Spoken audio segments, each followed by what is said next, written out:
Hey, what's going on in Newton Falls? It's Brian Kropp here from Newton Falls X. I told you guys I was going to be going live here about 3 o'clock. I think it's right around 3 o'clock. Um, so, Newton Falls X, real quick, you guys know what Newton Falls X is. Obviously, you guys are all members. We're talking about examining, explaining, and exposing, the good and bad stuff here at Newton Falls. And I went down, I had an appointment today. The reason I wanted to go live today is because something happened today. I just happened to be down at City Hall. Something very disturbing while I was down there, and I wanted to kind of talk about it. I wanted to let you guys know what's going on. I want to kind of let you guys fill you in on what kind of stuff is happening down at City Hall. I had an appointment today. My wife and I had an appointment today with Law Director Fritz. Something about a private matter, something we needed to talk to the attorney about. Which, after my little conversation, my speech at the council meeting on Monday was what it was, I guess. But beside that, while we were there waiting, if anybody's ever been to City Hall, you've ever sat outside, the law director's office is right outside. There's a door and a hallway, basically like a little sitting area, like a waiting room, right outside of the law director's office and also right outside of the city manager and the city clerk's office. So the city clerk and the city manager's offices are in the same room, essentially, behind a door. The city clerk's desk is sitting out in like a main kind of an open room behind a door. And then the city manager's office is down a corridor from there. But sitting out in that little waiting room, waiting to talk to the Law Director Fritz, you can hear pretty much anything going on inside that room. So anybody that's sitting out there can hear basically what's being said, the discussion that's being had by the city manager inside the office with the city clerk. And while I was there, Mr. Lynch was on the phone with somebody. I didn't know who that was while I was sitting there waiting. My wife was filling out some paperwork. And he got off the phone. Mr. Lynch got off the phone, and he came in and he told Mrs. King that she had him on the phone with Mr. Richard Zemesnik for about 7 minutes, he said. And he said that it was her fault that he had to speak with a goofball for 7 minutes. I had to listen to our city manager call one of our residents, who's a former councilman, as a matter of fact, who just had a phone call, who called down to City Hall. I don't even know what Richard called down there for. I haven't had a chance to speak with Richard yet. I actually reached out to him and called him and left him a message to let him know, but I couldn't wait. I wanted to get this out to people. I'm hot right now, guys. I don't know if you guys can tell. But I was absolutely disgusted with what I heard. Our city manager came out of his office and blamed Kathy, basically, jokingly. They were having a little conversation privately.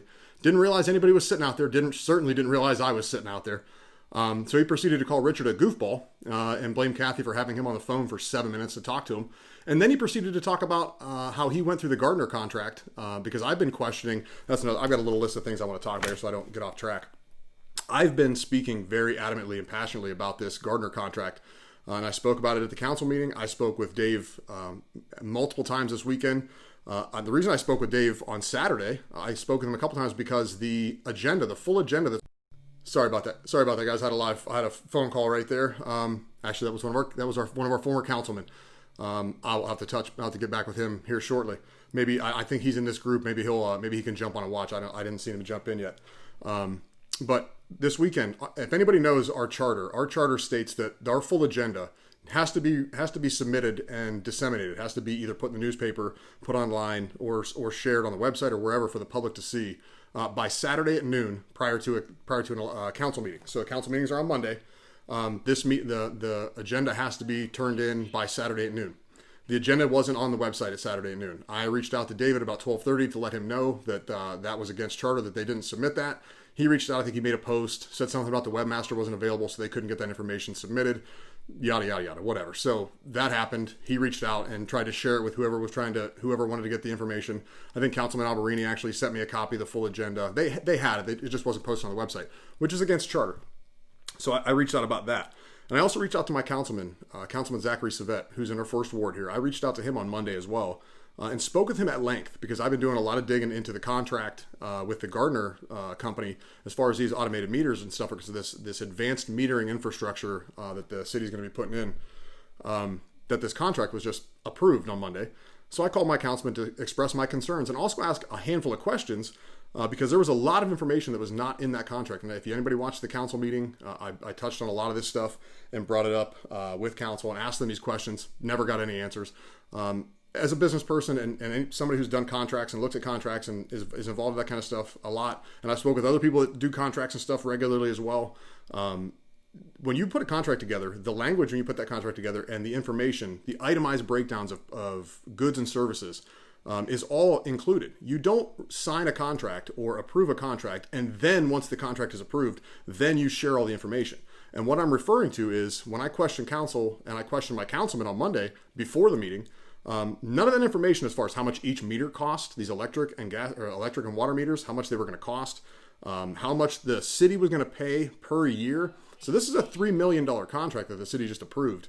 And in that $3 million contract, it breaks down the first 2 years, or the first 3 years, sorry, of what we're going to pay. I think the first year was $22,000 a year, which broke down to like $1,800 a month. And then years 2 and 3 were $20,000 and change. It was like $1,700 a month. And then there's no breakdown. There's no breakdown of years 4, 5, 6, 7, 8, on and on and on. I've looked at other contracts for other towns and other municipalities, and those contracts had jumps up to almost $40,000 a year in payments for this service, for these goods. And that's not including any repairs or anything else. The city's on the hook for all that stuff. And I presented all that stuff at the council meeting. I presented that to my councilman too in Ward 1, Councilman Savet.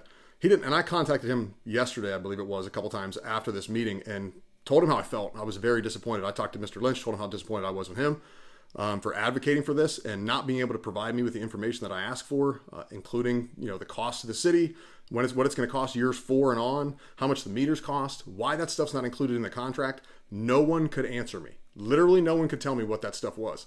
So after the meeting, after council approved it, a $3 million contract to install new meters, then I finally got a hold of my councilman after the fact, told him how displeased I was that he did that, asked him the same questions again. He didn't have the answers, but he was able to get me an itemized list, an itemized breakdown, and that I have in an Excel sheet. I'm going to be sharing that on the group here someplace. I'll make a post here at some place of that Excel sheet that actually has a breakdown of what some of these items, what these individual pieces of equipment and stuff cost, plus services, how much it's going to cost to install these things, an actual breakdown. But that's not in the contract. That's just an Excel sheet, and I can talk about that further if anybody has any questions about that. We're going to referendum the meters. We're going to get a referendum petition together for these meters because I'm sorry, I refuse to spend $3 million when our waterfall's full of trash, the pipes and stuff over there by Veterans Park, all that stuff, other than what the people have done in town. The town's falling apart. Go look at our parks, other than the city park that they've done the baseball, the Newton Falls Youth Baseball and Softball League, which has done a fantastic job. Bravo to you guys for doing the park and doing the fencing and stuff over there. But everything else, the parks, the community center that they let go to waste, all the other parks in town, the park behind my house, everything's falling apart. Just like the meters that they want to replace are falling apart. I'll be damned if I'm going to pay $3 million and have these meters, and the council people and our city manager don't even know how much this stuff costs. They have no clue. They also have no clue how they're going to generate revenue over the next several years either to pay for it. Also, I wanted to mention one other thing. Ohio does, if for some reason, if by the grace of God, these guys are able to get this contract through it and we don't get a referendum or whatever, Ohio is one of the states in the country that has an opt-out for these meters. You can opt out of having a smart meter. If you don't want to have the city sending RF signals to your house, if you don't want to have the city monitoring your use and that kind of stuff electronically, as far as the devices that you're using, you can opt out. There's a fee. I believe there's a monthly fee or there's a one-time fee, but you can absolutely opt out. Please do the research if you guys want links and stuff. I can send that stuff to you. I'm just really pissed off right now, guys. I'm really upset. I didn't expect that. I didn't expect, Dave and I have had a long, since Dave came in as a city manager, I've been trying to work with him, and he, honest to goodness, and this is just full disclosure, because he came in and started as a city manager, I got involved because I liked the way he presented himself. I thought he was very articulate. I thought he was very professional, very polished. And he seemed respectful. But that's been dashed. That has been completely destroyed. I'm disgusted right now. I'm really extremely disappointed in one of our public officials who's basically run our city. Honestly, the part that probably pisses me off the most is if we were to get rid of this guy, I don't know who we're going to get. Who are we going to get that's going to replace this guy? He's done good stuff, but he can't be in his office talking smack, talking down about our residents, particularly someone who just called, who's active in the community, and calling them names. I can't. I don't even know what to say. I'm speechless. I know you guys, that probably shocks you guys. I don't know what to say. I don't know what to say. I don't know how to feel, but I'm really pissed off. I think it's completely wrong in every way, shape, and form. I think Mr. Lynch should reach out and publicly apologize to Mr. Zemesnik, and I think he should apologize to the people of the city of Newton Falls as well. I think that's what this should be. If he wants to own up to this and not have the people in the Newton Falls know that he's talking badly about people that are just trying to do things for the city. I don't know what Richard even called for. Honest to goodness, I have no idea what he was called. He talked to Dave for 7 minutes, but Dave obviously wasn't happy about it. He was pretty pissed off that he had to talk to this person for 7 minutes. All right, I'm done with my rant. you guys have any questions, I appreciate you guys sticking with me. This is probably most people I've had live, so I appreciate it. I appreciate you guys listening in. If you guys have any information, anything you want to share, anything you guys want to ask, any questions, anything like that, please feel free to reach out. I'm happy to talk to anybody about anything. If you're respectful to me, I'll be respectful to you. We don't even have to like each other. We don't have to get along. We don't have to be friends. We can be associates. If you're respectful, I will be respectful. We can disagree. But what I will not tolerate is privately people thinking that they're behind closed doors, thinking they can get away with talking trash about people in this town or any town. I don't care what town it is. That's not right. People shouldn't do that. You should never do that. I'm not going to say, I'm not perfect. And I'll clarify that even more. I'm not perfect. But there's one thing I will say, and I think most people will attest to this that know me. If I say something, whether it's in private, I'll say it to your face. I will back up what I say, whether it's on a keyboard, whether it's on a camera like this, anywhere. I will. And if I'm wrong, if I make a mistake, I will own it. I will absolutely be the first one to say that I made a mistake, that I was wrong, that I shouldn't have done that, and I will say it publicly. That's how we learn and grow. But I'm sorry, but you cannot have public officials saying this kind of stuff about residents. It is absolutely wrong. It's disgusting, and it needs to be addressed. And I hope people reach out. I hope you guys send emails, make phone calls, call down there right now. Call down there, make emails, send emails down there right now if there's a record of it, and let them know how displeased you are. And I'm going to give our former councilman a call back. He left me a voicemail. I apologize. I hope this doesn't embarrass him. I hope this doesn't make him upset with me for bringing his name up and stuff. I apologize if that's wrong. I hope it doesn't upset him, and I will talk to him about that. And Richard, if I upset you, I apologize. That's not my intent, but I'm just really pissed off right now. Okay, I'm going to jump off here, guys. Feel free to comment, leave some messages. Again, thanks for sticking with me and listening to this hot-headed rant. All right, guys, have a great day. Make the best of it, and let's try to make some positive effects for Newton Falls. Try to make some good things happen. There really are some good people in this town. We really can make some good things happen. We just have to do it ourselves. That's what it looks like and what it feels like. So I'll talk to you guys later. Have a good one. Bye, Newton Falls.